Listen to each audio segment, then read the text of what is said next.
I'm glad to have you here. Follow my story until the end and comment the city you're watching from. My name is Diane Bennett, and this is the story of how my son wished me dead and what I did about it. He looked me dead in the eyes, his voice calm like he was asking for extra gravy at dinner, and said, "The best Christmas gift would be if you just died." That was my son, my only child. So I gave him exactly what he wanted, but not before I canceled their mortgage, drained every account he'd stolen from, and left something on his desk that made his perfect little life collapse in seconds. You want your mother dead? Be careful what you wish for.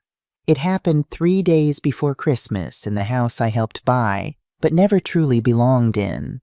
I was folding towels in the laundry room, steam rising from the dryer as I stacked the warm fabric into a neat pile.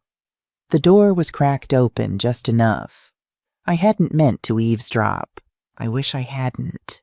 Matthew's voice came through low and bitter. Honestly, the greatest gift this year would be if she just died. My hands froze mid-fold. I stared at the red towel in my hands like it had turned to glass.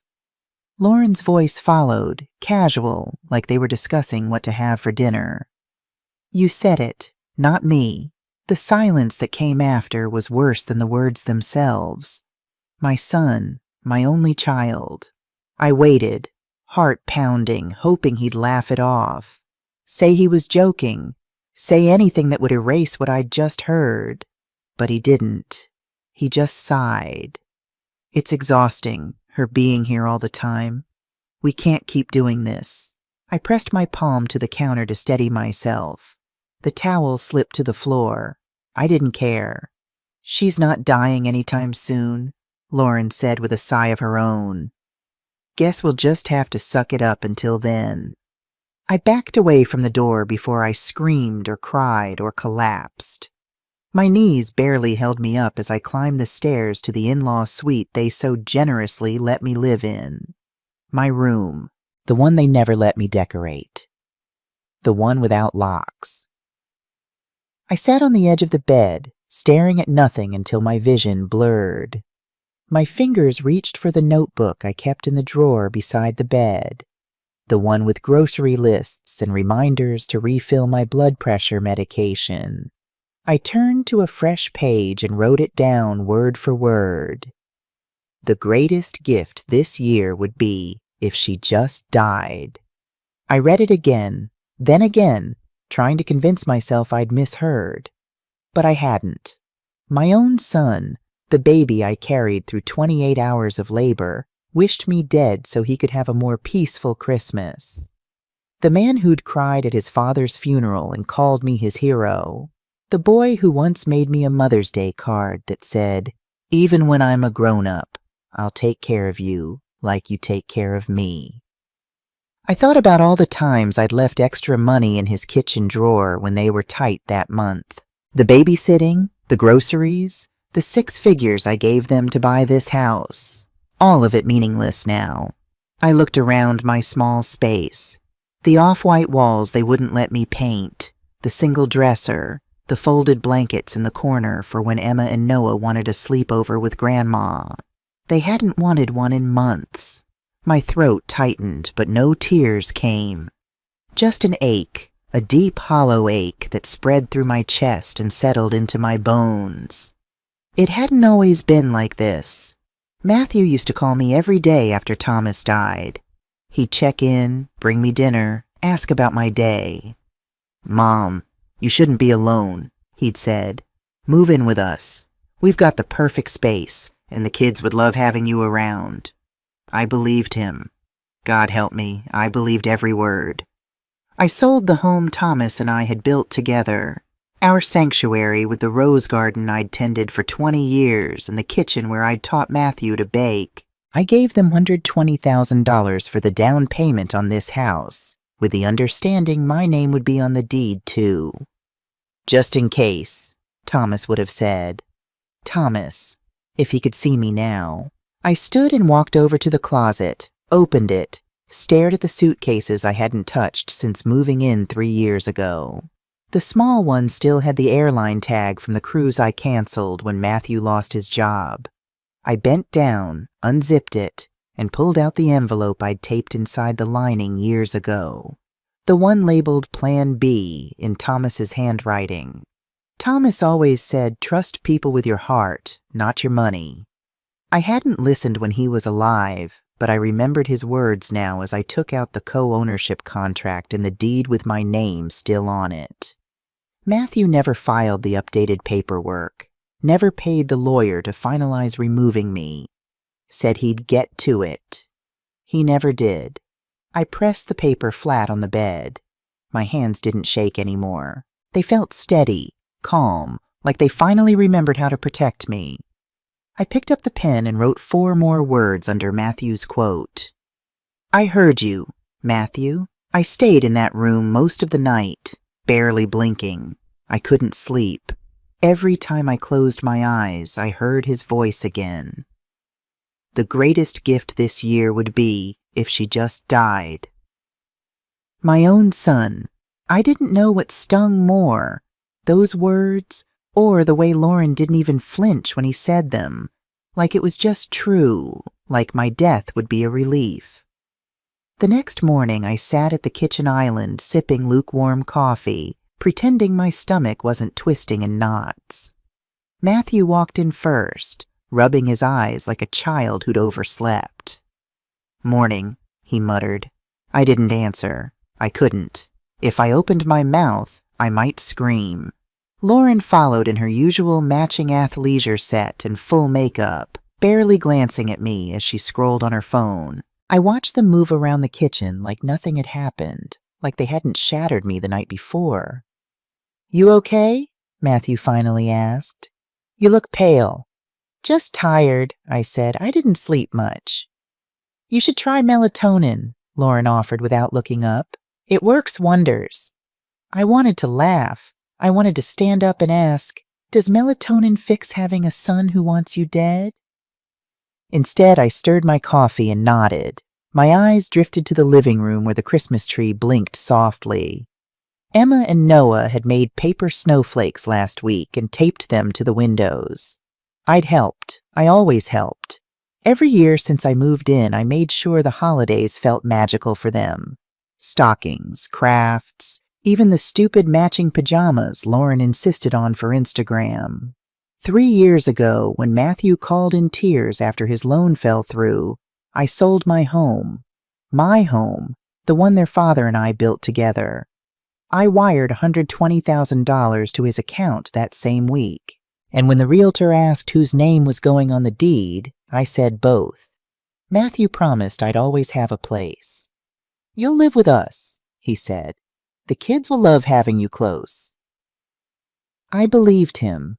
I moved into the in-law suite with nothing but 2 suitcases and Thomas's favorite chair. Lauren didn't want any of my old furniture in the house. She said it didn't match her aesthetic. Now I couldn't walk into a room without asking permission. Don't move the couch. Don't rearrange the pantry. Don't use that bathroom when we have guests. I was a ghost in the house I paid for. A silent, careful ghost who folded towels and paid for groceries and bit her tongue every time Lauren rolled her eyes. "Can you pick up the kids from school today?" Matthew asked, shaking me out of my thoughts. "Lauren's got a nail appointment and I need to take the car in." "Sure," I said like I always did. My voice was steady, but inside I was crumbling. I took another sip of coffee just to have something to do with my hands. He looked at me, really looked at me. "Are you mad about something?" "Why would I be mad?" I asked. "No reason. You just seem off." "I'm fine," I said. "Just let me know what time." He nodded and left the room. Lauren didn't say a word. She just stood by the fridge eating yogurt straight from the container and texting with her acrylics tapping against the screen. I wanted to smash that phone against the wall. Instead, I picked up the mugs, washed them in silence, and wiped down the counters. My chest ached, but I kept moving. That's what mothers do. We keep moving. I went upstairs to the guest room, my room, and opened the drawer with the documents I hadn't looked at in years. The deed, the co-ownership agreement, the notarized letter from the lawyer. They never filed to remove my name. They said it wasn't necessary, that we were family. I stared at my signature, so neat, so trusting. My reflection in the window looked older than I remembered, tired. I touched the edge of the paper and whispered, "Maybe it's time I remembered whose name is still on this house." When I went to pick up Emma and Noah from school that afternoon, I put on a smile. Emma, 8 years old with her father's eyes, hugged me tight. "Grandma, did you make cookies today?" "Not today, sweetie," I said, "but we can make some tomorrow if you want." "Mom says too many cookies make you fat," Noah said matter-of-factly. He was 5, repeating everything he heard. "Your mom says lots of things," I replied, keeping my voice light. I helped them into the car, listening to Emma talk about her science project, while Noah kicked his feet against the seat. These children were the only reason I'd stayed as long as I had. The thought of not seeing them every day made my heart ache worse than Matthew's words. When we got home, Lauren was on the couch, scrolling through her phone. She barely looked up. "Did you get them a snack?" "We'll have apple slices," I said, guiding the children to the kitchen. "Not on the couch," Lauren called after us. "They'll make a mess." I bit my tongue and smiled at my grandchildren. "Let's eat at the table like civilized people, shall we?" That night, after the children were in bed, I sat on the edge of my mattress and thought about Thomas. What would he tell me to do? I could almost hear his voice, calm and steady. "Diane, you know what to do. You've always known." And I did. I sat on the edge of my bed for a long time, just holding that deed like it was the last piece of proof that I hadn't imagined all the years I'd given, all the sacrifices I'd made. My fingers moved without thinking as I reached into the drawer where I kept old mail, the kind no one ever bothers to open unless something's gone wrong. The top envelope had the mortgage company's logo on it. I tore it open slowly, not because I was nervous, but because deep down I already knew it wouldn't be good. Past due. I read the words twice, then again just to be sure. They were 3 months behind. 3. I stood up fast, like my body couldn't sit with that kind of betrayal. I walked over to the tiny desk in the corner of my room and opened my laptop. I hadn't checked the bank account in a while, the one I set up when I first moved in, just in case they needed help. I stopped keeping track after the second year because Matthew always acted like my money was just there if needed. Apparently, it had been needed repeatedly, thousands gone. Quiet little withdrawals Matthew made without ever asking. The joint account I opened to help with emergencies had become his personal ATM. I leaned back in the chair and stared at the numbers, sick to my stomach. Groceries, utilities, random charges from home improvement stores. I wasn't just living with them. I was funding them. Every time I thought I was helping, I was actually just cleaning up their mess in silence. I heard the front door open downstairs. Lauren's voice floated up, too loud and too happy for someone who couldn't pay the mortgage. "The shoes came! Finally!" Matthew laughed in response. "Don't tell my mom, she'll freak." "She's not even up here," Lauren said. "She's always in her little cave." My hands curled into fists. I walked to the stairwell and stood where they couldn't see me. "That emergency account is empty," Matthew said, completely drained. "I checked this morning." "What about her other one?" Lauren asked. "The one you said she uses to buy Christmas gifts? She barely uses it. She's old school, still writes checks for everything. Maybe she won't even notice if you pull a little. We're only talking a few hundred." "That's not the point," he snapped. I waited for him to follow that up with something that sounded like regret. He didn't. He just added, "I'll figure something out." I backed away before they saw me.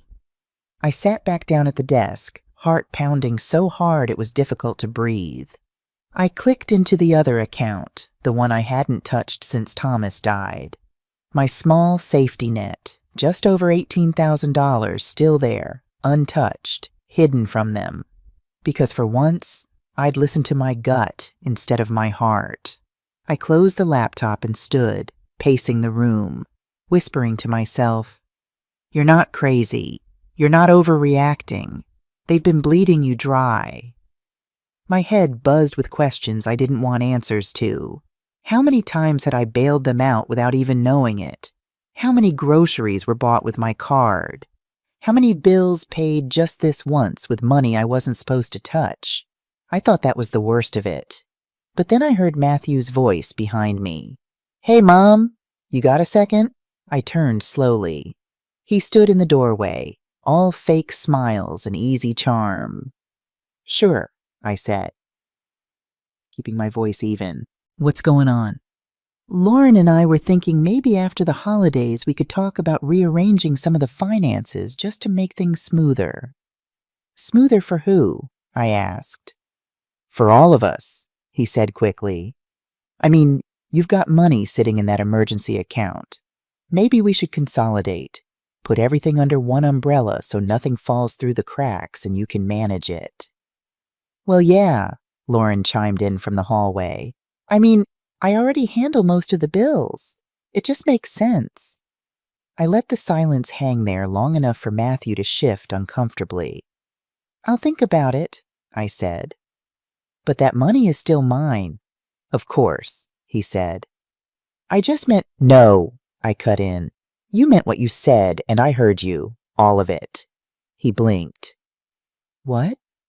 "Nothing," I said quietly. "I just need some air." I walked past him, down the stairs and out the front door before I lost it. The cold December air hit me hard, but I didn't care. I walked around the block trying to calm the storm building in my chest. Every step felt like a countdown. I wasn't the one falling apart anymore. They were.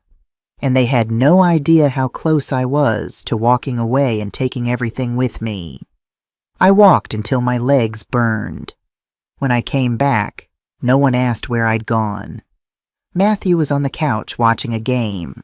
Lauren was in the kitchen lighting one of those overpriced candles she loves to post online. I went straight to my room, locked the door, and pulled out the envelope I'd taped under the bottom drawer 3 years ago. Thomas's handwriting was still on the label. Plan B. My heart ached just seeing it. He always said to hope for the best, but prepare for the worst. I hadn't thought I'd ever need this. I opened it slowly, like it might explode. Inside was everything. Copies of the co-ownership deed, letters from the lawyer, a list of the account numbers he made me keep separate. He'd insisted we protect ourselves, even from family. Especially from family, he warned. I hated him for being right. What most people didn't know about Matthew was that this wasn't the first time. When Thomas was diagnosed with cancer, Matthew had asked to be added to our checking account, just in case. 3 weeks later, $5,000 was gone. Thomas had been furious. He'd confronted Matthew, who'd broken down in tears, claiming his business was failing and he was too ashamed to ask for help. Thomas had forgiven him, but made him sign a repayment agreement and removed his access to our accounts. "People show you who they are," Thomas had told me. "Believe them the first time." I didn't. I thought Matthew had changed. I thought grief had matured him. But Thomas knew better. That's why he created Plan B. That's why he made sure I knew exactly what to do if history repeated itself. And now it had. I dug deeper into the envelope and found a small yellowed note card in Thomas's handwriting. "Diane, if you're reading this, I'm gone and someone's trying to take advantage of you. Remember what I always said. Being kind doesn't mean being a doormat. You're stronger than you think. Call Eleanor. She has everything ready. I love you." To Eleanor Graves had been our lawyer for decades. She'd helped draft our will, handled Thomas's estate, and advised us on the house purchase with Matthew. I called her number, not caring that it was nearly 9 p.m. She picked up on the third ring. Diane? Is everything okay? I need to know if the paperwork we filed on the house is still valid, I said. The one with my name on the deed. She paused. Of course it is. You never signed the removal. Matthew never filed it. So I still legally own 40%? Yes. Why? What's happened? I sank into the chair and whispered, They want me dead, Eleanor. And they don't even hide it anymore. Her voice dropped. Tell me everything. I told her everything. The conversation I overheard, the drained accounts, the past due mortgage, and now they wanted control over my last savings account. They're not even pretending to care anymore. Diane, we can act. You have power here. You're not trapped. I don't want revenge, I said. I want out, but I want out on my terms. Then we draft a notice of intent to sell. I'll have it ready tomorrow. I closed my eyes. Make sure it goes to both of them. I want this to hit hard. As we discussed the details, I could feel something shifting inside me. The hurt was still there, but now there was something else too. Determination. Resolve. After we hung up, I opened my laptop again and checked my credit card statement. Sure enough, there were charges I didn't recognize. A $400 dinner at a restaurant I'd never been to, $250 at a liquor store, $700 at Nordstrom. Matthew had my credit card information, had probably taken it from my purse one day when I wasn't looking. Each purchase was a small betrayal, adding up to thousands. I canceled the card immediately. Then I checked my other accounts, changing passwords and setting up alerts for any withdrawals. I was just finishing when there was a soft knock at my door. Grandma? Are you awake? Emma. My heart softened immediately. I opened the door. I had a bad dream, she said, clutching her stuffed rabbit. Can I stay with you? I pulled her into a hug. Of course you can, sweetheart. As we lay in the darkness, Emma's breathing growing steady beside me, I wondered how I could bear to leave her. But how could I stay in a place where I was so clearly unwanted? Grandma, Emma whispered, half asleep. Why does Mommy say mean things about you? My heart stopped. What kind of mean things, Emma? She told Daddy you're a burden. What's a burden, Grandma? I swallowed hard. It's something heavy that someone has to carry. But you're not heavy, Emma protested. You're just Grandma. I kissed the top of her head. Go to sleep, sweetheart. Everything will be okay. But as she drifted off, I made a decision. I would not be their burden anymore. But I would not disappear quietly either. The next morning I woke before anyone else. I slipped out of bed, careful not to wake Emma, and went to my desk. I made a list of everything I needed to do. 1. Meet with Eleanor to sign the notice of intent to sell. 2. Book a flight. 3. Move my remaining money to a new account. 4. Pack essentials only.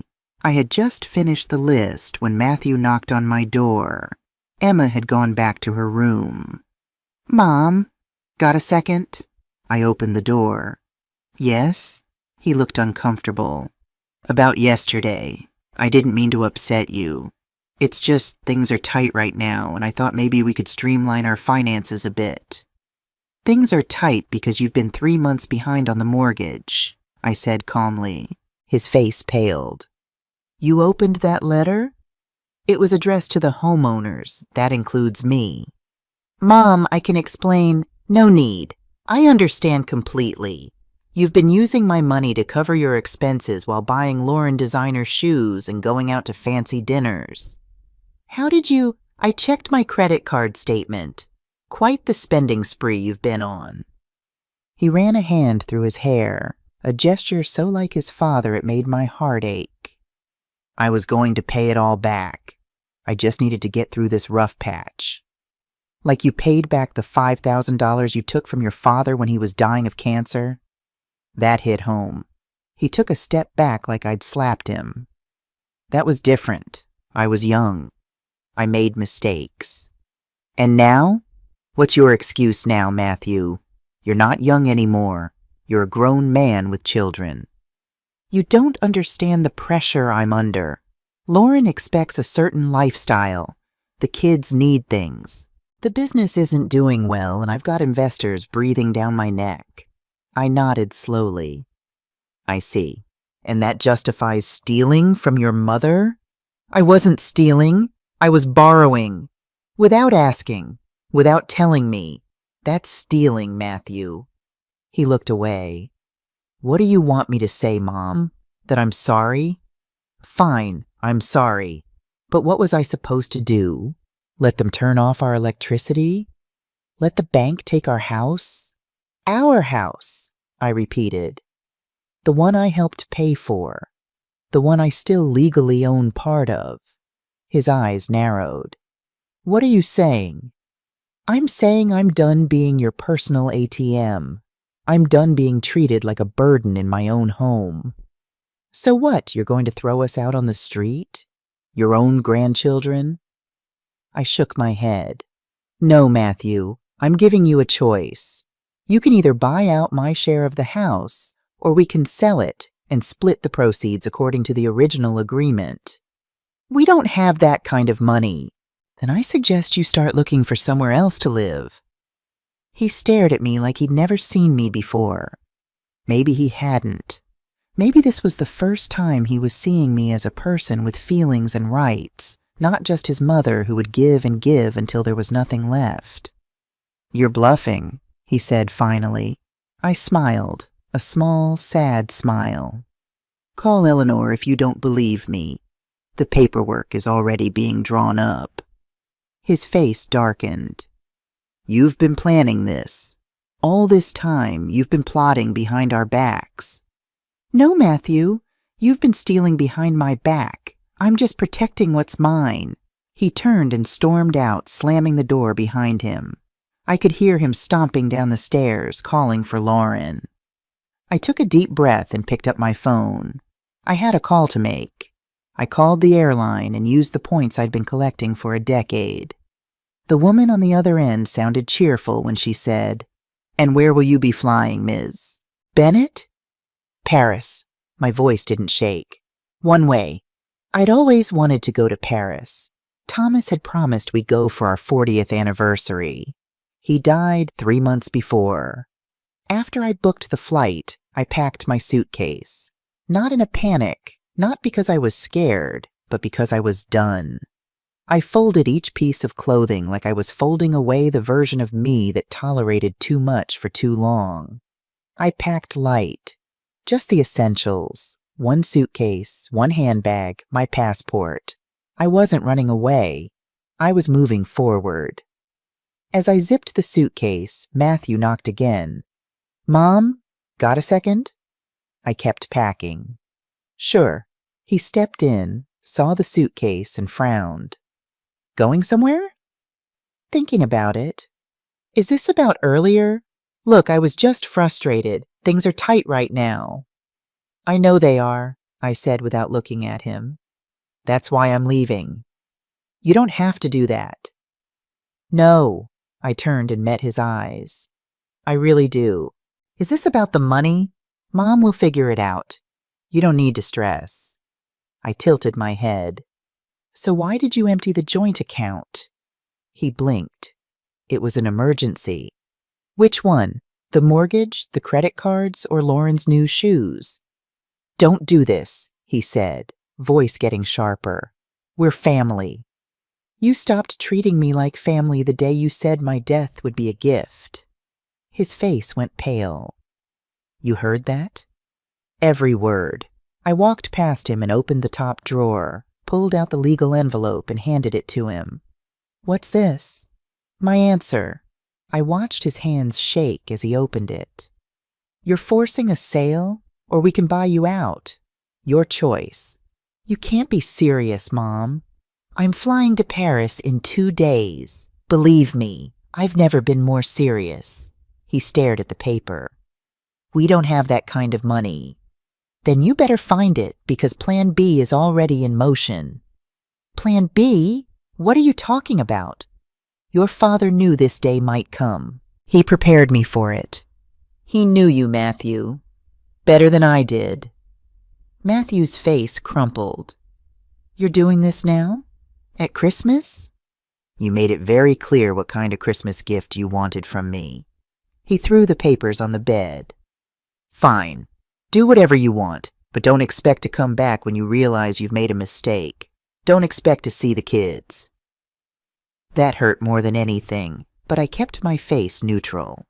Using your children as weapons. You really are your father's son. Leave Dad out of this. I can't. He's the reason I'm finally standing up for myself. Matthew stormed out again. I could hear him and Lauren arguing downstairs, their voices rising and falling like a stormy tide.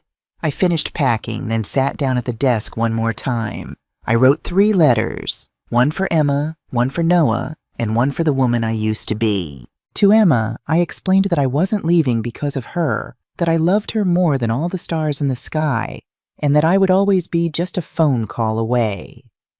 I included a special necklace that had been my mother's. To Noah, I left a model airplane Thomas had built, and a promise that when he was a little older, I would take him to see the real thing. I told him to be brave and kind, and to remember that Grandma loved him. To myself, I wrote a reminder of why I was doing this. Not out of spite, not out of anger, but out of self-preservation. Because I deserved better. Because Thomas would have wanted better for me. I sealed each letter and tucked them away in my handbag. I would give them to the children before I left. That afternoon, Eleanor called. It's done, she said. The notice has been sent to both Matthew's and Lauren's emails. They have 30 days to respond. Thank you, Eleanor. How are you holding up?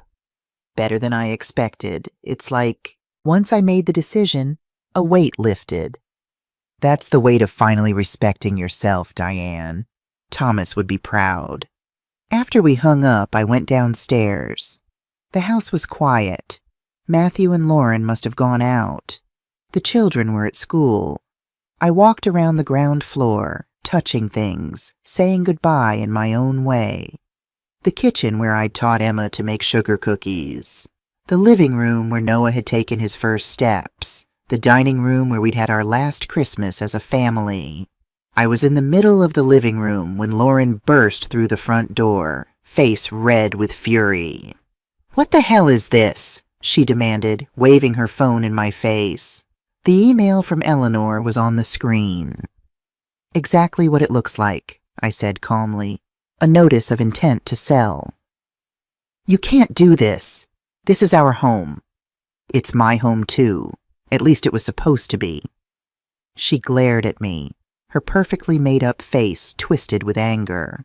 I knew you were spiteful, but this is a new low. Spiteful? For wanting what's legally mine? You're just a bitter old woman who can't stand to see others happy. I laughed, a genuine laugh that seemed to throw her off balance. Is that what you tell yourself, Lauren? That I'm bitter? That I'm jealous of your happiness? You stole from me. You talked about my death like it would be a gift. And you think I'm the one with the problem? She took a step back. You heard that? I did. And I've seen the credit card statements too. Quite the shopping habit you have. Her face paled beneath her makeup. That was Matthew, not me. And you never benefited from it? Those designer shoes, the spa days, the nice dinners out? All paid for with my money. I didn't know, she said weakly. I don't believe you. But it doesn't matter now. What matters is what happens next. You're really going to throw us out? Make us homeless? No one's making you homeless, Lauren. You have options. Buy out my share or sell the house and use your portion to find somewhere new. With what money? She shrieked. We're drowning in debt. That's not my problem anymore. Maybe your Instagram followers can help you. I hear crowdfunding is very trendy these days. She stared at me, eyes wide with shock. Who are you? I'm Diane Bennett, Thomas's wife, Matthew's mother, and I'm finally done being your doormat. I walked past her, head held high, and went back to my room. My hands were shaking, but not from fear, from exhilaration. I'd done it. I'd stood up for myself. And it felt right. I sat on the bed, took out my phone, and texted Catherine Montgomery, an old friend of Thomas's who lived in Paris. We'd stayed in touch over the years, Christmas cards and occasional emails. She'd offered me a place to stay many times since Thomas died. Remember that guest room you said was always available? Is the offer still good? Her reply came almost immediately. For you? Always. When? 2 days from now.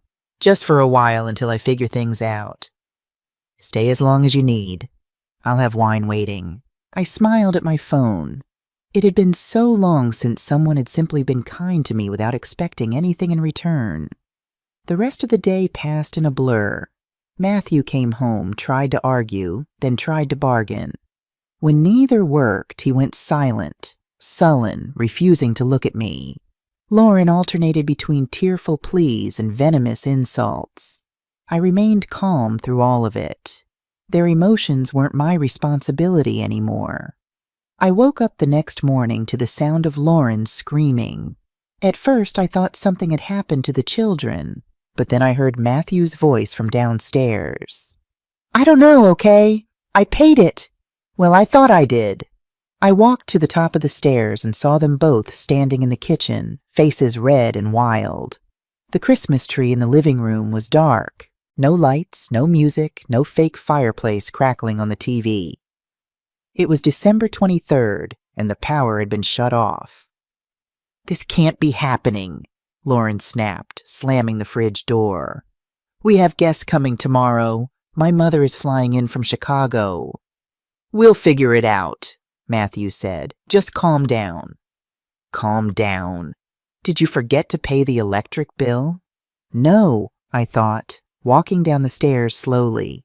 Matthew saw me and froze. You thought what? I said. That I'd pay it? Matthew looked at me like a deer caught in headlights. Mom, please. It's almost Christmas. I'm aware of the date. Lauren turned on me. Did you do this? Did you cancel our electricity? Not exactly. I just stopped paying your bills with my money. Matthew rubbed his forehead. You're really doing this now? At Christmas? You told me the best Christmas gift would be if I died, I said. This is me disappearing, just out of the way like you wanted. Lauren stared at me. You can't just cancel payments without telling anyone. You mean like you canceled my presence in this house months ago? I walked over to the kitchen, opened the cabinet, and pulled down a wrapped tin of cookies I'd baked for the children.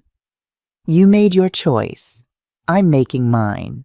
I placed the tin on the counter and turned back toward the stairs. What are we supposed to tell the kids? Matthew called after me. They'll wake up tomorrow to a freezing house and no lights. Maybe tell them the truth, I said. That some gifts come with a cost and you ran out of credit. I spent the day finishing what little packing I had left. Folded sweaters, 2 scarves, 1 good coat. My passport was already tucked into the front pocket of my carry-on. Around 3 in the afternoon, I crept downstairs while they were arguing in the garage. I placed a small gift for each grandchild under the tree. Just 1 each. No ribbons, no glittery bags, just simple brown paper with their names written in thick marker. Inside each box was a letter from me. Not a goodbye, just loving memories, and a reminder that none of this was their fault. I went back upstairs and sat on the bed with the suitcase beside me. For the first time in weeks, I smiled, but deep down, something felt off. My phone buzzed just before dinner. Eleanor had emailed the official notice to Matthew's and Lauren's personal inboxes. Subject line, Notice of Intent to Sell, Diane Bennett. The timing was perfect. The lights never came back on. Around 7, Lauren stormed into the kitchen, grabbed her car keys, and left without a word. Matthew followed her outside, yelling. I didn't go down. I stayed in my room, listening to them unravel, piece by piece. At 4 a.m., I rolled my suitcase quietly through the hallway and down the stairs. The house was dark and cold, and no one was awake. I stood in the entryway for a moment, hand on the door handle, heart pounding but steady. I opened the door slowly and stepped outside. Snow had started falling. Not much, just a thin, dusty layer on the front steps. I pulled the door shut behind me, walked to the edge of the driveway where the airport shuttle was already waiting. As I climbed in and shut the door, I looked back once. The tree in the window was still dark, not a single light blinking. That was their Christmas. And I hadn't even given them my real gift yet. I landed in Paris just past noon and didn't cry once on the flight. Not when the plane lifted off, not when the captain welcomed us to Charles de Gaulle, and not when the man beside me asked if I was meeting family. No, I'd said, pressing my lips into a smile. I left them behind. I wheeled my suitcase through the airport with steady hands and a quiet mind. The taxi ride to Catherine's apartment was long, but I didn't care. I watched the city blur past. Bright holiday banners fluttering across the buildings, people rushing in coats, lovers holding hands. No one knew who I was, and for the first time in a long time, that didn't scare me. It comforted me. Catherine met me at the door of her beautiful Parisian apartment. She was just as I remembered her, tall, silver-haired, with kind eyes that saw too much. "Oh, Diane," she said, pulling me into a hug. "Thomas would be furious." I laughed against her shoulder. "He'd be plotting Matthew's financial ruin as we speak." "Well then," she said, taking my suitcase. "We'll just have to do it for him, won't we?" She showed me to the guest room, a real guest room with a lock on the door and walls painted a soft blue. "Stay as long as you like," she said, handing me the keys. "Mi casa es su casa." I thanked her and meant it. I unpacked just enough. 2 drawers, 1 small closet. I made a cup of tea, opened the window, and just sat. The street below bustled with life. A baker carried trays to his shop. A woman walked her tiny dog. Children ran to school with backpacks bouncing. Life kept moving. Somehow, that was the most comforting thought of all. That night I walked along the Seine with my coat zipped up to my chin. The air stung, but it made me feel alive. I wasn't floating in anyone's house anymore. I wasn't invisible. I was here. I'd barely closed the door behind me when my phone buzzed. Matthew, then Lauren, then Matthew again. Missed calls, messages. I didn't open them. I didn't have to. I already knew what they were saying. The next morning I opened my email and saw the one from Eleanor. Subject line, "You might want to read this." She'd forwarded the thread from the mortgage company. Matthew had called in a panic. The mortgage was in danger. They were in default. "Elaine Thomas is not responding," he wrote. "She must be traveling. She isn't part of the household anymore." Eleanor had responded simply, "Ms. Bennett remains a co-owner, and she is well within her rights to act accordingly." I read it twice, then sent Eleanor a message. "Please handle everything through legal channels. I'm unavailable for direct contact." I'd been watching the Eiffel Tower sparkle from the living room window when my phone rang again. This time it wasn't Matthew. It was the mortgage lender. I let it ring twice before answering. "Is this Ms. Diane Bennett?" "It is." "We're calling regarding a co-owned property currently in arrears. We've received your legal filing, but we'd like to confirm your intentions moving forward." "My lawyer will handle everything," I said. "Please direct all communication to her." "Ms. Bennett, are you aware that the other party has expressed difficulty with the current payment obligations?" "Yes, I'm aware." "And you still wish to proceed with the intent to sell?" I stared out at the street below. "Yes, I do.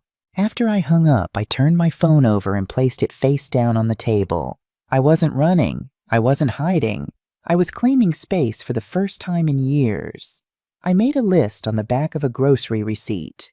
One column was titled Things They Took, the other, What I Have Left. The first list was long. Time, money, trust, holidays, my voice, my place. The second list was shorter. Dignity, proof, control, a passport, and now Paris. The next morning, Eleanor emailed again. They're begging to negotiate. Are you ready? I didn't reply right away. I stood at the window again, fingers wrapped around my mug, watching the world move forward like I'd never existed in theirs. My son thought he could break me. But what he didn't know, what neither of them knew, was that I wasn't just gone. I was building a life where their access had been revoked. One breath, one page, one email at a time. Back in America, Matthew was getting desperate. Eleanor forwarded me his increasingly frantic emails. Please tell my mother we need to talk. We can work this out. I understand she's upset, but this is our home. We have children. The bank is threatening foreclosure. Is that what she wants? Each message showed a man who still didn't understand. This wasn't about punishment. It was about boundaries. I spent Christmas Day with Catherine and her friends, a lively group of expatriates and locals who welcomed me without question. We ate too much food, drank good wine, and sang carols in 3 different languages. I didn't mention Matthew or Lauren once. That night, alone in my room, I finally checked my messages. 27 missed calls, 15 voicemails, 42 text messages. I started with the oldest voicemail. Mom, where are you? You can't just leave like this. The kids are asking for you. Call me back. The next. Mom, this is ridiculous. We need to talk about this like adults. The power's still out and it's freezing. Lauren's mom is here and we had to get a hotel room. And then the mortgage company called. They said you're forcing a sale? Mom, you can't do this. This is our home, the kids' home. Please call me. The desperation grew with each message. The last one was from earlier that day. Merry Christmas, Mom. The kids opened your gifts. Emma cried. Is that what you wanted? To make your grandchildren cry on Christmas? I hope you're happy with yourself. I deleted them all. The text messages were worse. Lauren had started civil, then devolved into insults and threats. Diane, please call us. We need to talk. I know you're upset, but this is extreme. You're destroying your son's life. Is that what you want? You bitter old witch. You're going to die alone and no one will care. My father's a lawyer. He says what you're doing is elder abuse. We'll have you declared incompetent. The last text made me laugh out loud. Eleanor would eat Lauren's father for breakfast. I sent one message to Eleanor. If they mention having me declared incompetent, remind them that I have full documentation of their financial abuse and theft. Let's see who a judge believes. Then I turned off my phone and went to sleep in a bed that was all mine, in a room where no one questioned my right to exist. Catherine had lived in Paris for over 20 years. She knew the city like the back of her hand and seemed determined to show me all of it. We visited small museums and hidden cafes. We walked along less traveled streets and found tiny shops selling everything from antique books to handmade soaps. Thomas always said you would love it here, she said one day as we sat outside a cafe, watching people pass by. He talked about bringing you all the time. We had plans, I said. So many plans. She covered my hand with hers. Make new ones, Diane. That's what he would have wanted. A week after Christmas, Eleanor emailed again. They've hired a lawyer. Nothing to worry about, just standard procedure. I've attached their proposal. The proposal was laughable. Matthew wanted to buy out my share of the house for a fraction of its value, with payments spread out over 10 years. They're stalling. Eleanor wrote. I've rejected their offer and reiterated our terms. They have 23 days left to respond with a reasonable proposal. I forwarded the email to Catherine, who'd become my sounding board.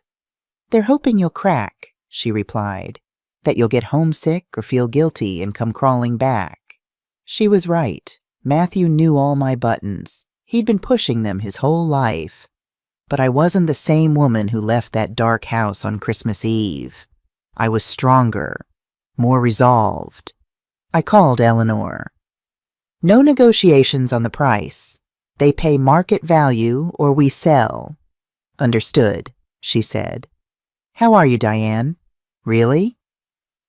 I'm finding my way, I said. It hurts, knowing what Matthew thinks of me. But I'm not going back to that life. Good. Thomas would be proud. That night I received a text from an unknown number. I almost deleted it, assuming it was Matthew using someone else's phone. But something made me open it.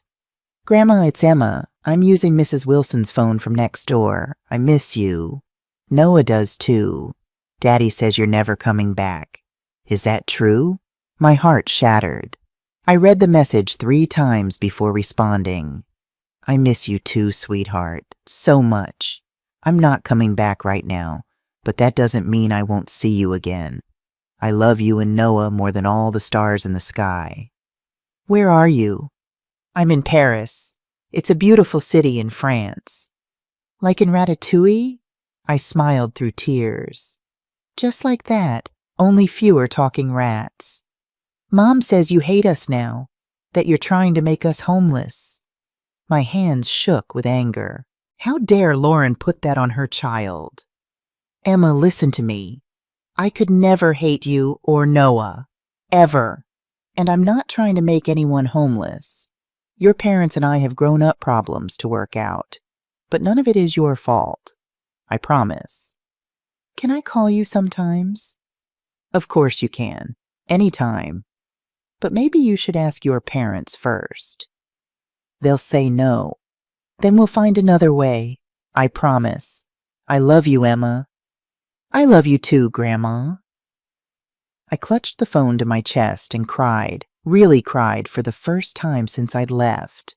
Not for Matthew, not for the money or the house, but for Emma and Noah, caught in the middle of a mess they didn't create and couldn't understand. The next day I received another email from Eleanor. This one had a different tone. Diane, Matthew came to my office today, alone. He asked to speak with me privately about a possible resolution. He seemed different, more humble. He mentioned that Emma had somehow contacted you and that he didn't know how to handle the children's grief. He asked if you would be willing to have a phone call. Just about the children, not about the house. I stared at the email for a long time, conflicted. Was this a genuine olive branch or another manipulation? What does your gut tell you? Catherine asked when I showed her the email. That he's desperate, that he'll say anything to get me to back down. Then you have your answer. I replied to Eleanor, no direct contact yet. If he wants to discuss arrangements for the children, he can do it through you. A day later, she sent his proposal. He wanted to set up regular video calls between me and the children. Supervised at first, then independent as things calmed down. He also wanted to know when I planned to return to the U.S. What's your response? Eleanor asked. Yes to the video calls, but they need to be independent from the start. I won't have him or Lauren monitoring our conversations. As for returning to the U.S., that's not up for discussion right now. That evening, I received my first video call from the children. Matthew's face appeared first, tight and uncomfortable. Mom, he said stiffly, the kids are excited to talk to you. I'm excited to talk to them too, I said, keeping my voice neutral. He nodded and moved away. Emma's face filled the screen, Noah peering over her shoulder. Grandma, can you see us? We're in the kitchen. Dad said we can talk to you for 10 minutes. I can see you, sweetheart. You both look so big already. For 10 precious minutes, I listened to them chatter about school and friends and the snow fort they'd built. Neither mentioned the house situation, for which I was grateful. As our time wound down, Emma's face grew serious. "When are you coming home, Grandma?" "I'm not sure yet, honey, but I'll let you know, okay?" "Dad says it's because you're mad at them." "It's complicated, Emma, but I'm never mad at you or Noah. Never." Matthew's voice came from off-screen. "Time's up, kids." "I love you both," I said quickly. "So much." "Love you too, Grandma," they chorused before the screen went dark. I sat back, wiping tears from my cheeks. It was a start. A small one, but a start. Eleanor called the next day. "Matthew's lawyer has submitted a more reasonable proposal. They want to refinance the house and buy out your share at market value, but they need time to secure financing." "How much time?" "They're asking for 60 days. I thought about it. 30. And I want everything in writing, with penalties if they miss deadlines. I'll draft it up." Later that night, my phone buzzed with a text from Matthew's number. "Thank you for talking to the kids. They've been better since. I know you hate me right now, and maybe you should, but they miss you. We all do." I didn't respond. Words were cheap. Matthew had proven that already. January in Paris was cold but beautiful. Catherine introduced me to her book club, a group of lively women who embraced me immediately.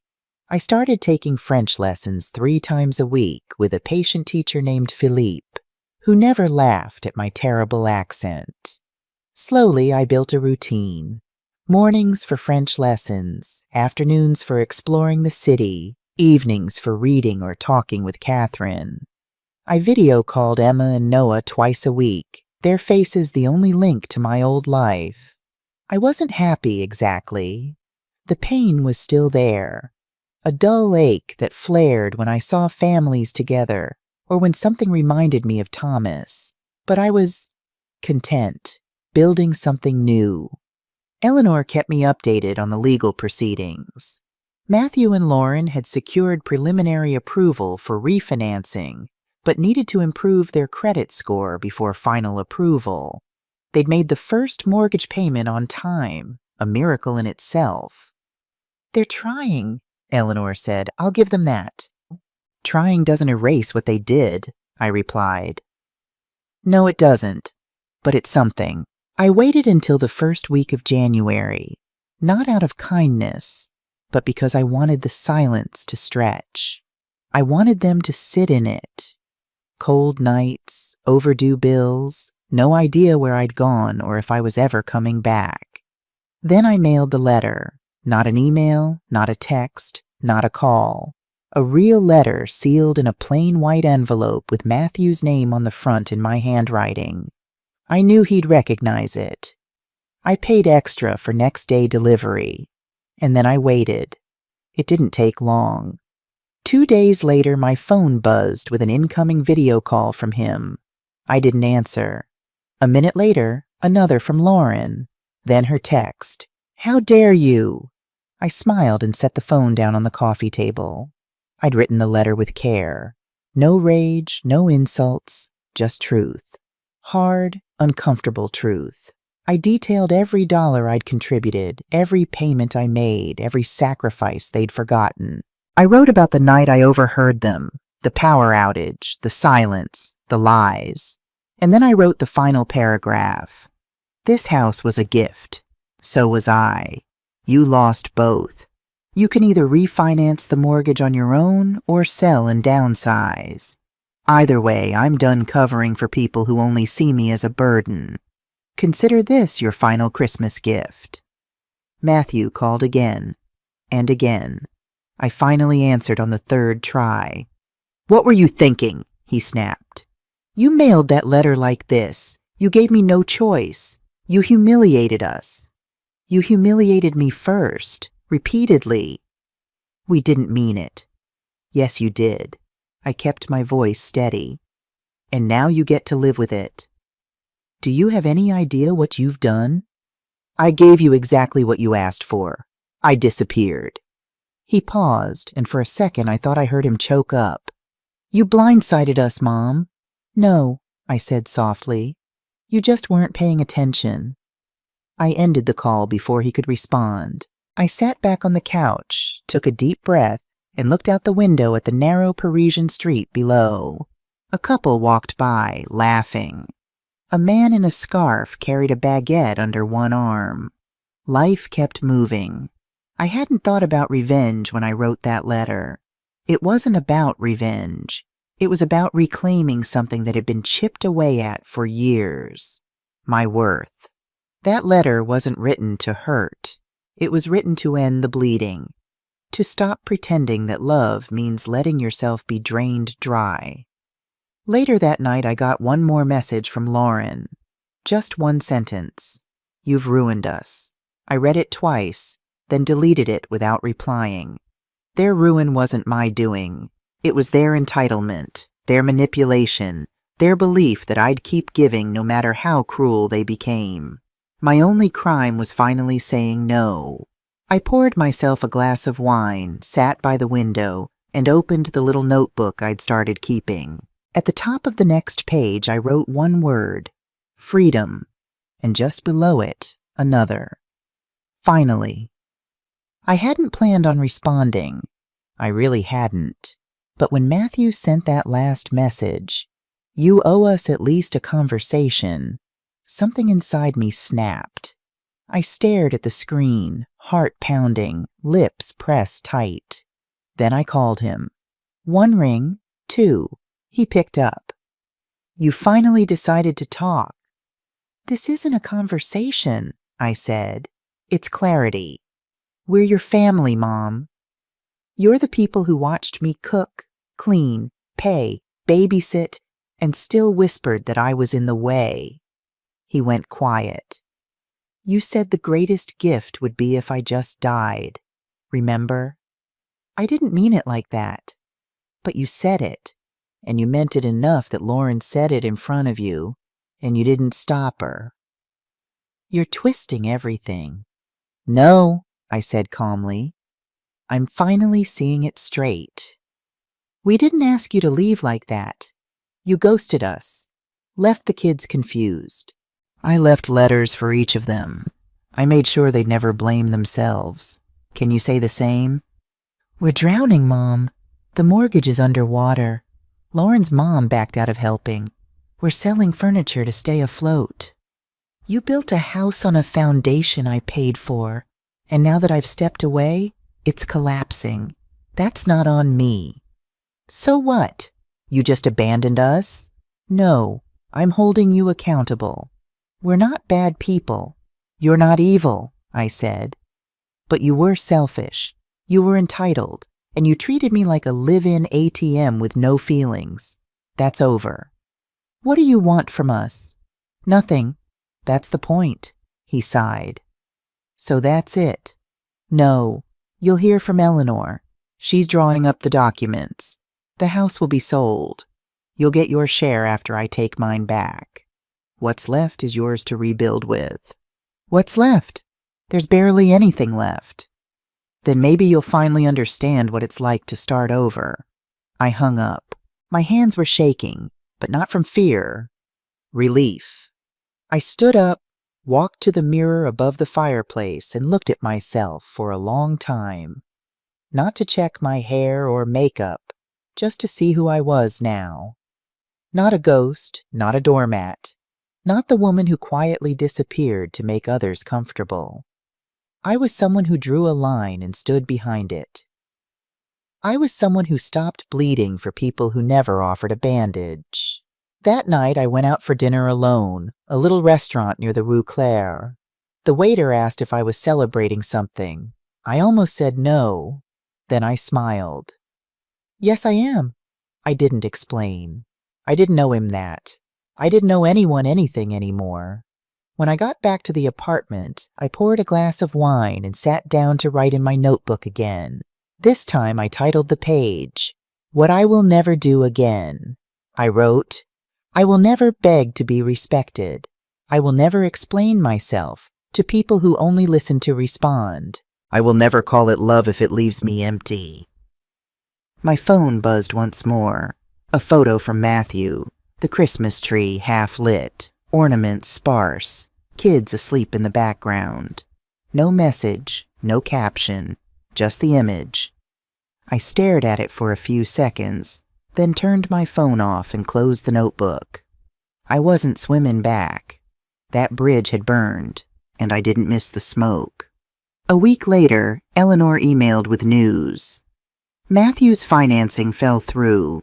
The bank isn't confident in their ability to make payments. They've agreed to sell the house. It should have felt like victory. Instead, it felt hollow.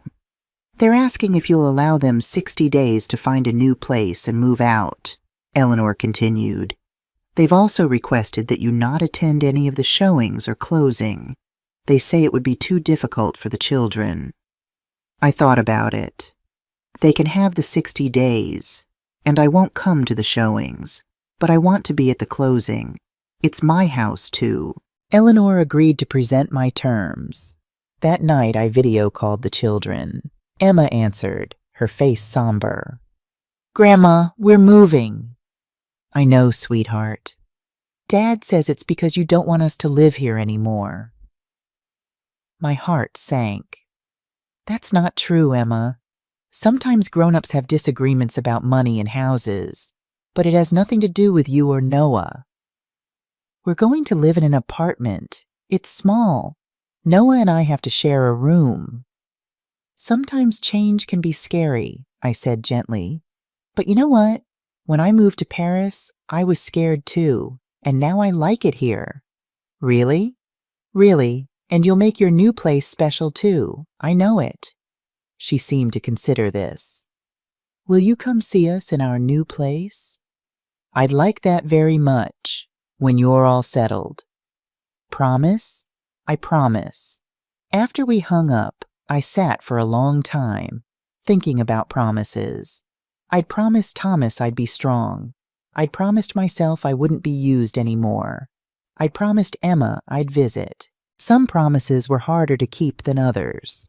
The following week, Catherine suggested we take a trip to the south of France. You need to get out of your head, she said. See more of this beautiful country.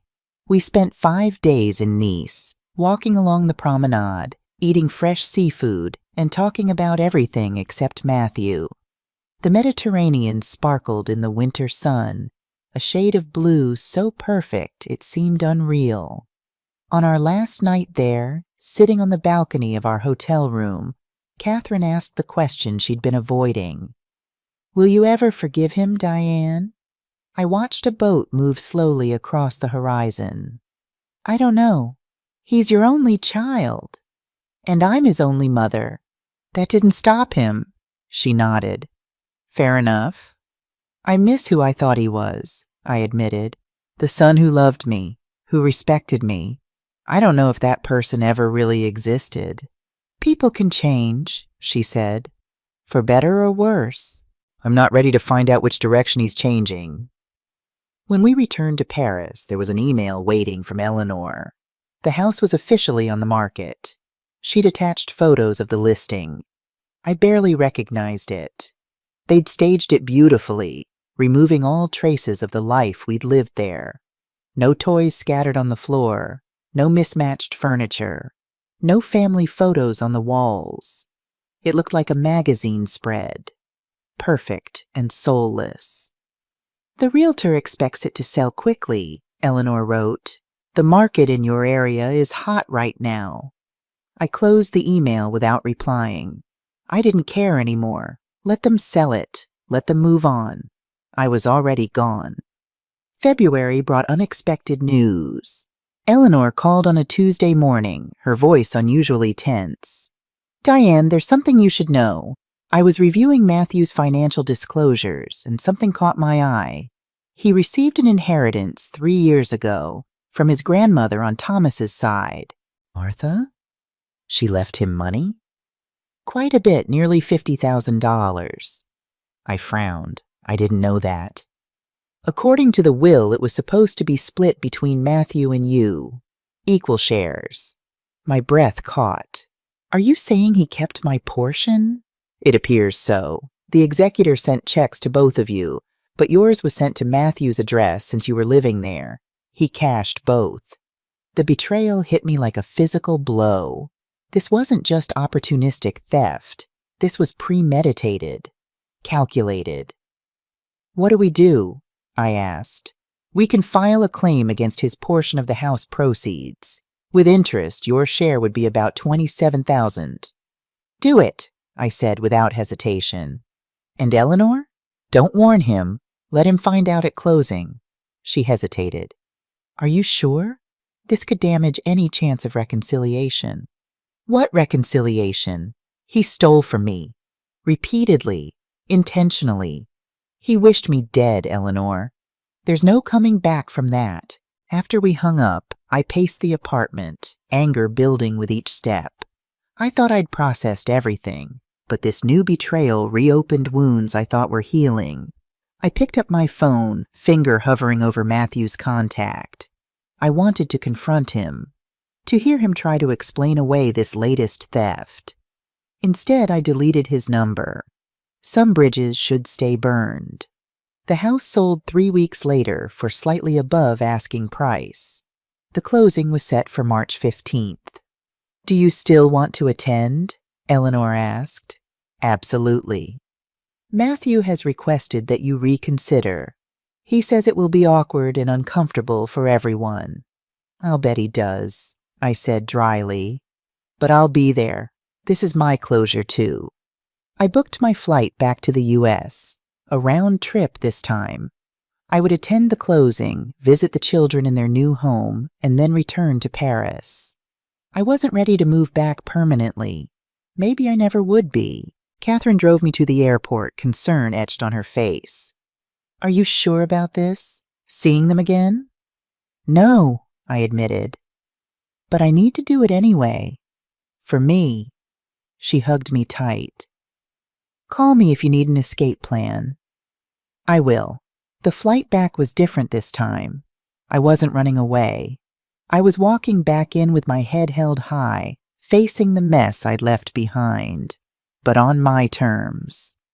Eleanor met me at the airport, her familiar face a welcome sight. Ready? She asked. I nodded. As I'll ever be. The closing was scheduled for 2 p.m. the next day. I spent the morning in Eleanor's office, reviewing the final paperwork. The numbers were better than I'd expected.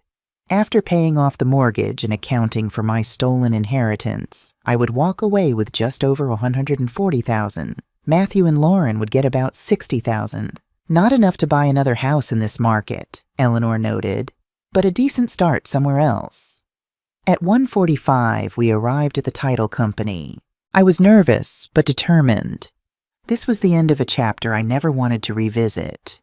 Matthew and Lauren were already there, sitting stiffly on opposite sides of the waiting room. Neither looked up when I entered. The closing agent called us into a conference room. 6 people around a table. Me, Eleanor, Matthew, Lauren, their lawyer, and the agent. The tension was thick enough to cut. Papers were passed, explained, signed. Matthew's signature was tight and angry. Lauren's was shaky. Neither spoke directly to me. When the agent mentioned the lien against Matthew's proceeds for the inheritance, his head snapped up. What lien? What inheritance? Eleanor explained calmly, laying out the evidence. The color drained from Matthew's face. That was a mistake, he stammered. I thought it was all for me. The check had my name on it, I said, my first words of the meeting. Just like the house had my name on it. Funny how you keep forgetting that. He glared at me, then signed the acknowledgement without further protest. When the last paper was signed, the agent smiled too brightly. Congratulations, the sale is complete. No one returned her smile. As we gathered our copies, Matthew finally looked at me. Happy now? You've taken everything. No, I said quietly. I've taken back what was mine. There's a difference. Lauren stood abruptly. Let's go, Matthew. We're done here. He followed her to the door, then paused. The kids still want to see you, despite everything. I'll be there tomorrow at noon, as agreed. He nodded stiffly and left. Eleanor touched my arm. You did it, Diane. It's over. But it wasn't over. Not really. The papers were signed. The money would be transferred. But the emotional wreckage remained. The next day I would see my grandchildren in their new home. A home they had because I'd finally stood up for myself. I didn't feel triumphant. I didn't feel sad either. Just resolved. That night in my hotel room, I opened my notebook one last time. At the top of a fresh page, I wrote, I didn't just walk away. I walked toward myself. I stared at those words, then added one more line beneath them. Let them learn from the echo of my absence. The next day, I stood outside a small apartment complex on the edge of town, clutching a bag with carefully wrapped gifts. My heart pounded as I checked the apartment number Eleanor had given me. Building C, Unit 304. So different from the sprawling two-story home they'd lost. So much more appropriate for what they could actually afford. I took a deep breath and knocked. The door opened almost immediately, as if someone had been watching for me. Emma launched herself into my arms. Grandma, you came! I hugged her tight, breathing in the familiar scent of her strawberry shampoo. Of course I came. I promised, didn't I? Noah peeked around the door frame, shy at first, then ran to join the hug. We got bunk beds, he announced proudly. I get the top one 'cause I'm brave. Very brave, I agreed, fighting back tears. They looked the same, but somehow different. A little older, a little more cautious. Lauren appeared behind them, arms crossed. She'd lost weight, and the designer clothes were gone, replaced by jeans and a plain sweater. Her face was carefully blank. Come in, she said stiffly. They've been waiting all morning. The apartment was small but clean. Boxes still lined the walls, and the furniture was a mismatched collection. Some from the old house, some clearly second-hand. The Christmas tree was gone, though a few ornaments hung from a potted plant in the corner, a sad attempt at festivity. Where's Matthew? I asked, setting down my bag. Working, Lauren said shortly. He got a job at Harrington's, in sales. Harrington's was a local furniture store, a far cry from the tech startup he'd been trying to launch. I see. He doesn't get off until 6, Lauren added. If you want to see him, you'll have to come back. I'm here to see the children, I said evenly. As arranged. She nodded, a quick, jerky movement. They've had lunch already. I'll be in the bedroom if they need anything. With that, she disappeared down the hall, closing a door firmly behind her. Emma tugged at my hand. Come see our room, Grandma. I decorated my side with all the pictures you sent from Paris. I followed them to a small bedroom with bunk beds against one wall. Emma's side was indeed covered with postcards I'd mailed and pictures she'd printed from our video calls. Noah's side featured superhero posters and a shelf of action figures. It's wonderful, I said sincerely. You've made it so cozy. It's smaller than our old room, Noah said, but Daddy says it's just temporary, until we get back on our feet. I nodded, wondering what else Matthew had told them. We spent the afternoon playing board games at the small kitchen table. Emma showed me her school projects, and Noah demonstrated his new karate moves. They chattered about their new school, their new friends, their new routines. Mommy cries a lot, Noah said suddenly during a lull in conversation. At night when she thinks we're sleeping. Emma kicked him under the table. We're not supposed to talk about that.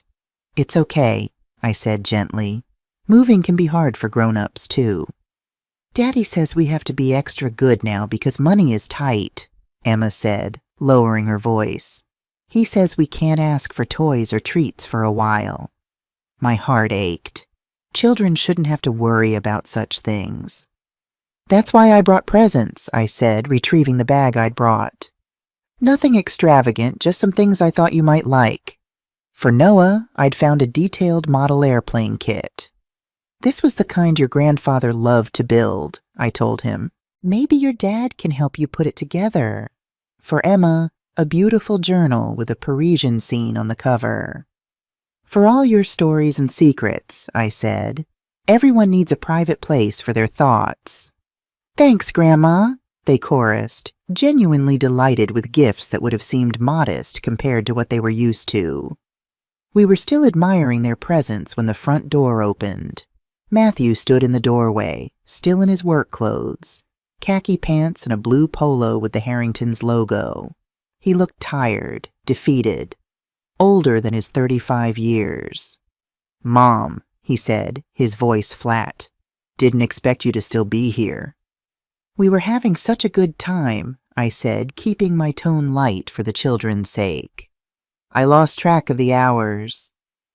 "Kids, go wash up for dinner," he said. "I need to talk to Grandma." They hesitated, sensing the tension. "Go on," I said gently. "I'll say goodbye before I leave." Once they were gone, Matthew sat heavily in the chair across from me. "So you got what you wanted." "This isn't what I wanted, Matthew." "No? What did you want then? To punish us? To watch us suffer?" "I wanted respect," I said quietly. "I wanted to be treated like a person, not an ATM or a burden." He looked away. "We're barely making it. The money from the house barely covered our debts. Lauren's working at Target now, night shifts. I'm sorry it's hard," I said, and I meant it. "But you made choices, Matthew, years of choices that led here." "I know," he said, surprising me. "I've had a lot of time to think about it, lying awake at night, wondering how I'm going to pay next month's rent, wondering if I can afford Emma's dance lessons or Noah's inhaler. And I was wrong about a lot of things. I took you for granted. I took your money. I said things," he trailed off. "Horrible things I can never take back." I waited, unwilling to make this easy for him. "That day, when you hurt us, I was stressed out of my mind. The business was failing. We were drowning in debt. I just found out our biggest investor was pulling out. I took it out on you because you were an easy target, because you always forgave me." "Not this time," I said softly. "No," he agreed. "Not this time." We sat in silence for a moment, the weight of years of resentment and hurt between us. "The inheritance," I finally said. "Why, Matthew? Why take what was meant for me?" His face flushed with shame. "Because I could. Because it was easy. Because I convinced myself you didn't need it, and we did." "Do you know what hurts the most?" I asked. "Not the money, not even the words. It's that you became someone who could do these things and feel justified. That's not how your father and I raised you." "I know," he whispered. "I know." Lauren appeared in the hallway, arms still crossed defensively. "Dinner's almost ready." "Are you staying, Diane?" Her tone made it clear what answer she preferred. "No," I said, standing. "I should go.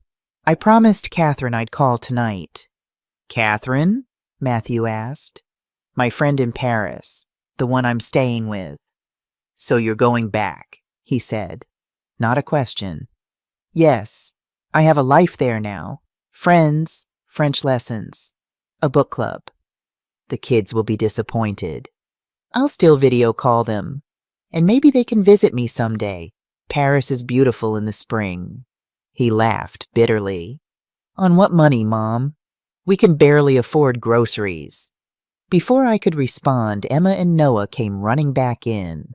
"Are you leaving, Grandma?" Emma asked, her face falling. "I am, sweetheart. But I'll call you tomorrow, okay? And we can write letters too. Real ones with stamps like treasure." "Will you come back?" Noah asked, his bottom lip trembling. "Of course I will. This isn't goodbye forever. It's just goodbye for now." I hugged them both, holding them a little longer than necessary. Then I straightened up and faced Matthew and Lauren. "Thank you for letting me see them," I said formally. "It means a lot."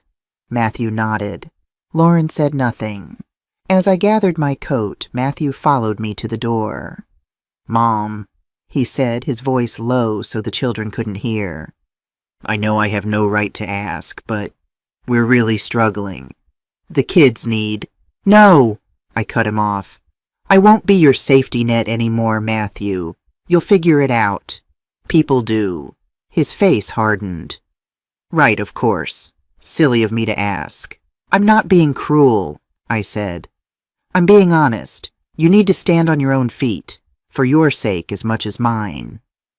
"Easy for you to say from your Paris apartment." I sighed. "I earned my peace, Matthew. Now you need to earn yours." I left without looking back, though I heard Emma calling goodbye from the window as I walked to my waiting taxi. That night, in my hotel room, I cried. For the grandchildren I was leaving behind. For the son I'd lost long before I ever left that house.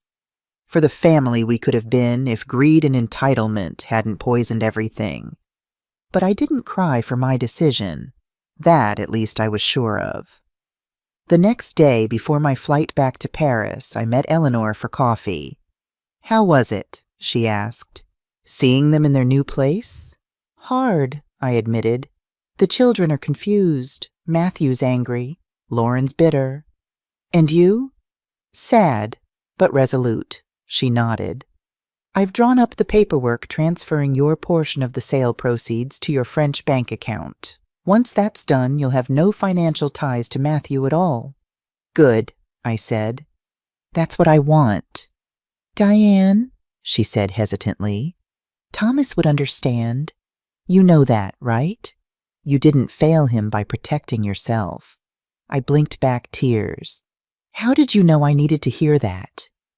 "Because I knew Thomas, and I know you." She squeezed my hand. "He'd be proud of you for finally standing up for yourself." My flight left that afternoon. As the plane took off, I didn't look back at the city below. I looked forward, toward Paris, toward my future, toward whatever came next. Catherine met me at the airport with a warm embrace and no questions.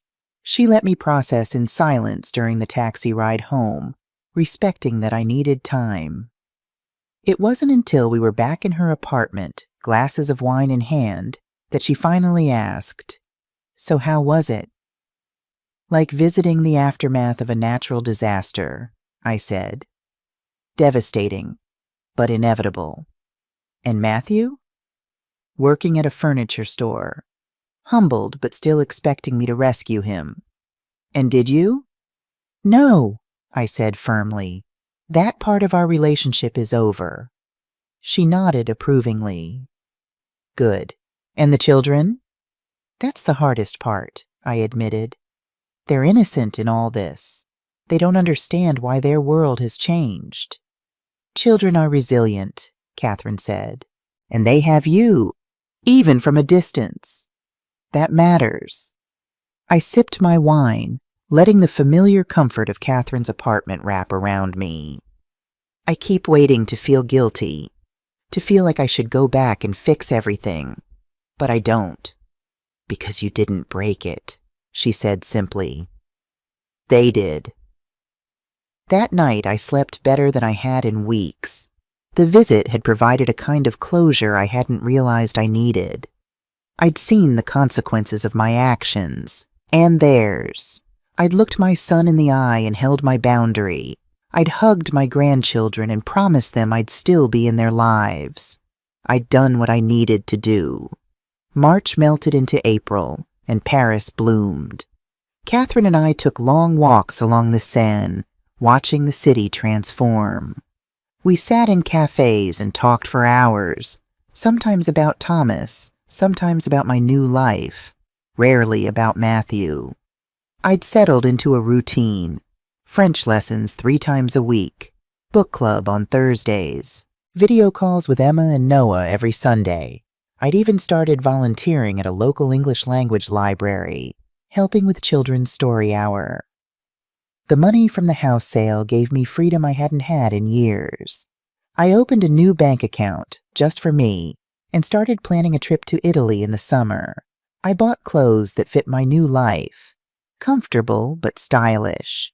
Nothing like the faded cardigans and sensible shoes I'd worn in that in-law suite. I was becoming someone new. Or maybe I was becoming myself again, the woman I'd been before grief and manipulation had dulled my edges. One bright Tuesday morning, as I sat at a cafe near the Tuileries, my phone rang. An American number I didn't recognize. Hello? Mrs. Bennett? This is Dr. Sanderson from Memorial Hospital. I'm calling about your son, Matthew.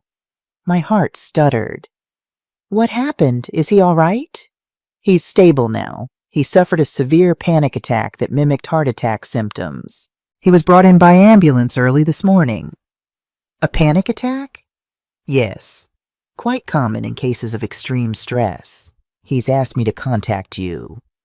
I'm in Paris, I said. I can't just... He's not asking you to come, the doctor interrupted gently. He just wanted you to know. And he left a message. Would you like to hear it? Yes, I said, my hand tightening around the phone. He said, tell her I understand now. Tell her I'm sorry. I closed my eyes. Thank you for letting me know. Is there anything I can do from here? Just knowing someone cared enough to call seemed to help him, the doctor said. He's being discharged today. His wife is with him. After we hung up, I sat for a long time, watching people pass by. Matthew was suffering, really suffering, and for the first time, he wasn't asking me to fix it. I called Lauren's cell phone, not expecting her to answer. To my surprise, she did. What do you want, Diane? Her voice was tired, stretched thin. I heard about Matthew. The hospital called me. A pause. He's fine, just stress. Lauren, I'm not calling to judge or lecture. I just wanted to check on him. On all of you. She sighed heavily. We're surviving. Barely. Matthew's working 2 jobs now. The panic attack happened after a 60-hour work week. I'm sorry it's so hard. Are you? She asked bitterly. Isn't this what you wanted? Us brought low? No, I said firmly. I wanted boundaries. I wanted respect. I never wanted suffering. Well, that's what you got. Matthew barely sleeps. I'm working night shifts. We had to pull Emma out of dance class. Noah cries for his old room. So congratulations, I guess. Lauren, I said carefully, what happened wasn't punishment, it was consequence. There's a difference. Easy for you to say from Paris.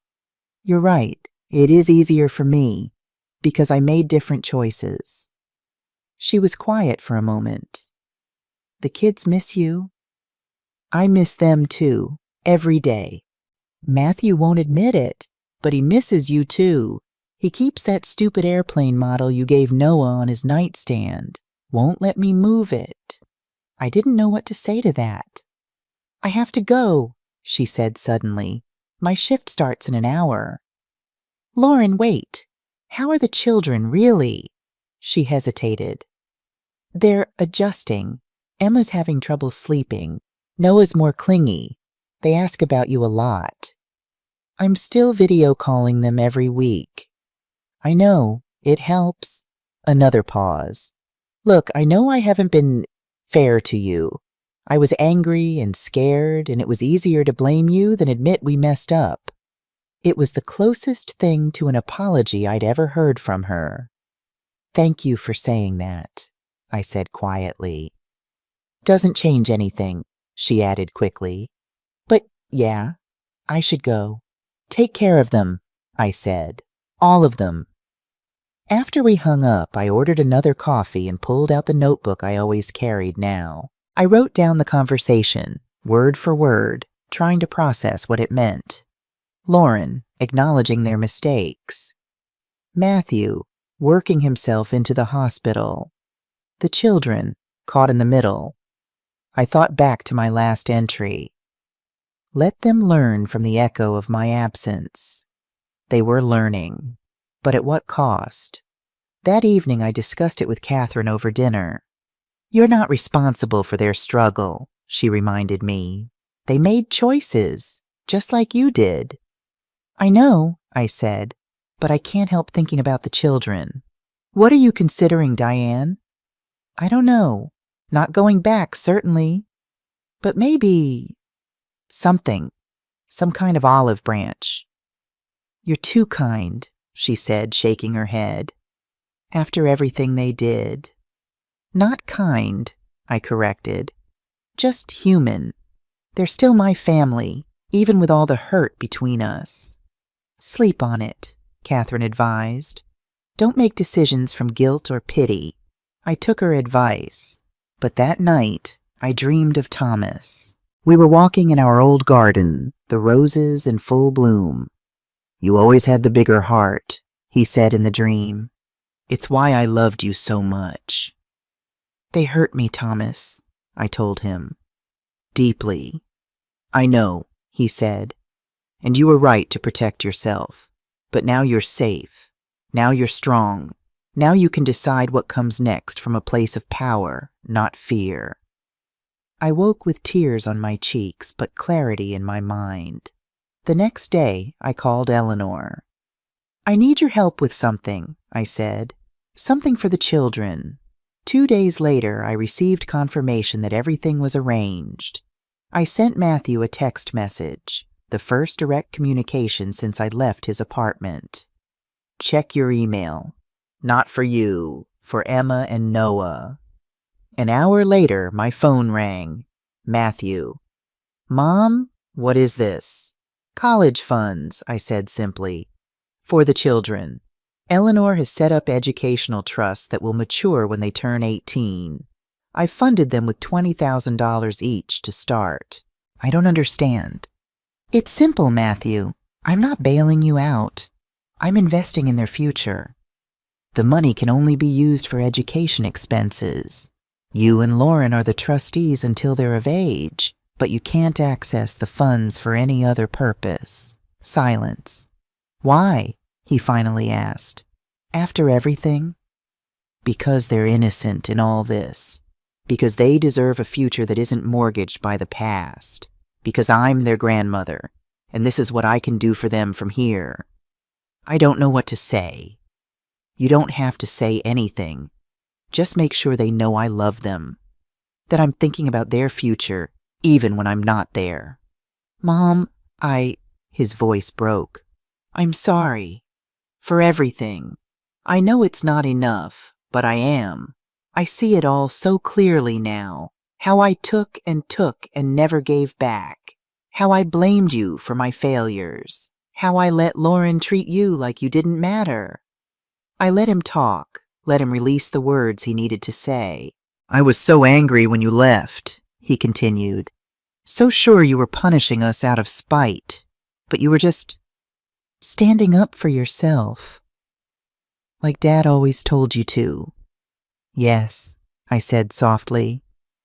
That's exactly what I was doing. I understand now. What it feels like to struggle, to worry about paying bills, to feel like you're drowning and no one will throw you a rope. It's hard, I acknowledged. Really hard. But we're doing it, he said, a note of pride creeping into his voice. Somehow, day by day. Lauren's even talking about going back to school, getting a degree in nursing. That's wonderful, Matthew. We're different people now, Mom. I'm not asking you to forgive and forget. I'm not asking you to come back. I just want you to know that we're trying to be better, to do better. I believe you, I said, and I was surprised to find that I did.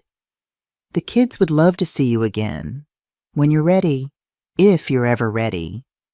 I'd like that, I said. Maybe this summer. I could visit for a week or so. They'd love that, he said, his voice lighter than I'd heard it in years. We all would. After we hung up, I sat on Catherine's balcony, watching the Eiffel Tower sparkle in the distance. The conversation with Matthew hadn't erased the past. Nothing could do that. But it had opened a small door to a possible future, one where boundaries were respected, where amends were made through actions, not just words. One where I could love my family without losing myself.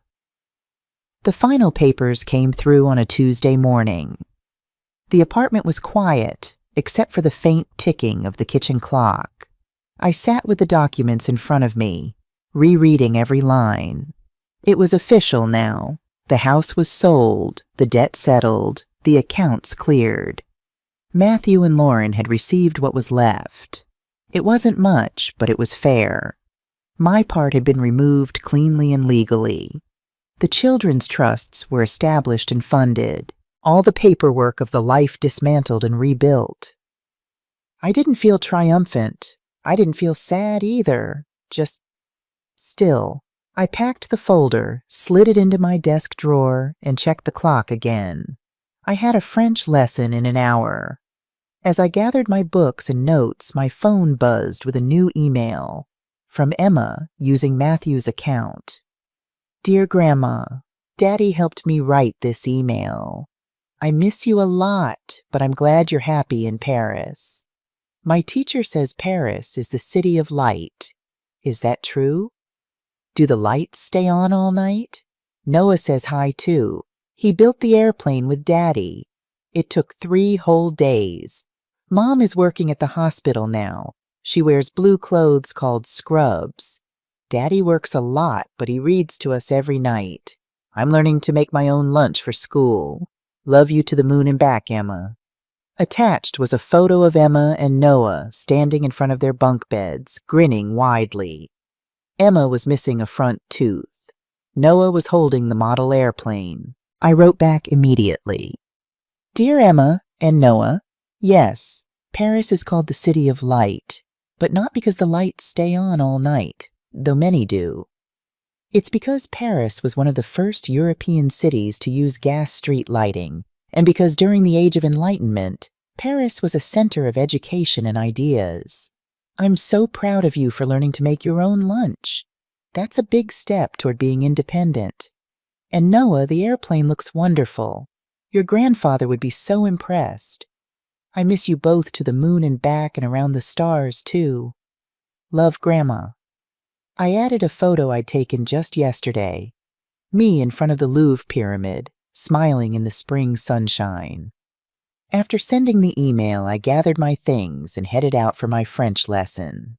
The streets of Paris were busy with midday traffic, tourists consulting maps, locals hurrying to lunch appointments. Philippe, my French teacher, greeted me with the customary kisses on both cheeks. Bonjour, Diane. Vous êtes rayonnante aujourd'hui. Merci, I replied, pleased that I understood without translation. C'est un beau jour. Oui, très beau, he agreed. Shall we begin? We spent the next hour conjugating verbs and practicing conversations about daily life. My French was improving steadily, though I still stumbled over pronouns and tenses.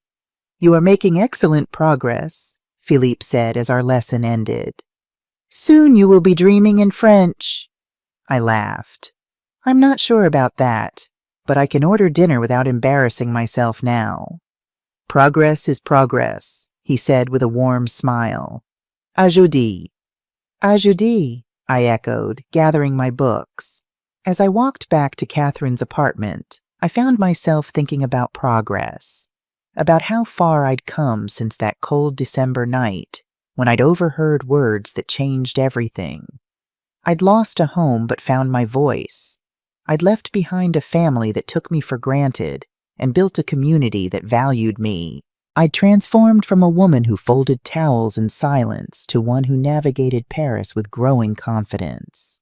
Catherine was out when I returned, a note on the counter saying she'd gone to her book club and would be back for dinner. I made myself a cup of tea and settled on the balcony with a novel I'd been reading, in French. slowly and with a dictionary at hand. My phone rang, interrupting my reading. Eleanor. "Just checking in," she said when I answered. "How are you, Diane?" "Good," I said, and meant it. Really good. "The trusts are all set up. Matthew signed the final paperwork yesterday." "I know. He emailed me." "How do you feel about it all, now that the dust has settled?" I considered the question carefully. "Like I've finally found solid ground, like I can breathe again." "And Matthew? Lauren? The children?" "We're finding our way," I said. "It's different now. Better in some ways. We're talking more honestly, setting boundaries. They're learning to stand on their own feet." "Thomas would be proud of you," Eleanor said softly. "He always worried that they took advantage of your kindness." "He was right to worry," I acknowledged, "but I think he'd be proud of all of us now. Of me for standing firm. Of Matthew for finally growing up." After we hung up, I returned to my book, but found I couldn't concentrate. My mind kept circling back to the journey of the past few months. The pain, the freedom, the rebuilding. Catherine returned around 6, carrying a bottle of wine and a baguette. "Simple dinner tonight?" she suggested. "I'm too tired to cook." "Perfect," I agreed. We sat on the balcony, eating bread and cheese, drinking wine, watching the sky turn golden over the Parisian rooftops. "I've been thinking," Catherine said after a comfortable silence. "This apartment is too big for just me, and you've been here nearly 4 months now." "Are you kicking me out?" I asked, only half joking. "Quite the opposite. I'm proposing you stay, permanently, as a proper roommate, not a guest. We could split the rent. You could have the second bedroom as your own, to decorate however you like." I blinked in surprise. "Are you serious?" "Completely. You're good company, Diane, and I think Paris suits you." "I've been looking at apartments," I admitted, "but everything is so expensive." "So stay here," she said simply, "unless you're planning to go back." "No," I said quickly.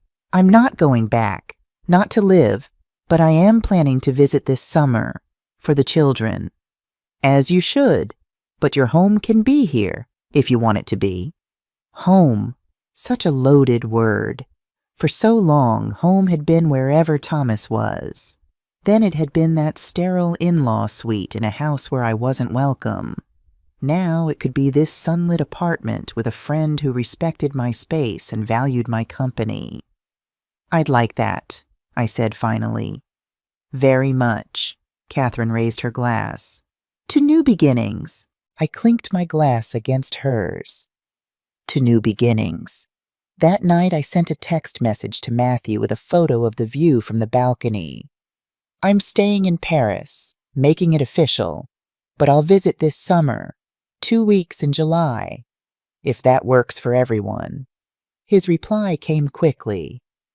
"It works. The kids will be thrilled. We all will." And then a second message.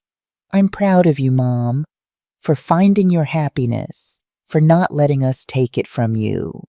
I read it twice, tears pricking at the corners of my eyes. Not sad tears, not angry tears, just the release of something long held, finally acknowledged. I typed my response carefully. "Thank you, Matthew. That means more than you know." The next morning I woke early. Catherine was still asleep as I made coffee and carried it to the balcony. The city was just stirring to life below me. Shopkeepers raising their shutters. Early commuters hurrying to the metro. A young couple walking hand in hand, heads bent together in private conversation. I pulled out my notebook one last time. At the top of a fresh page, I wrote the date. Below it, I began, "Today is the first day of my new life.